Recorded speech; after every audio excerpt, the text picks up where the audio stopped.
Okay, narito na tayo sa Umingan, Pangasinan at naka-ready na yung ating mga ibon.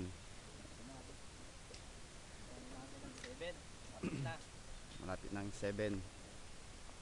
Ano, Denald, okay na yung mga ibon natin? Efren, yung susi, okay? Okay, dala ni Efren yung mga susi.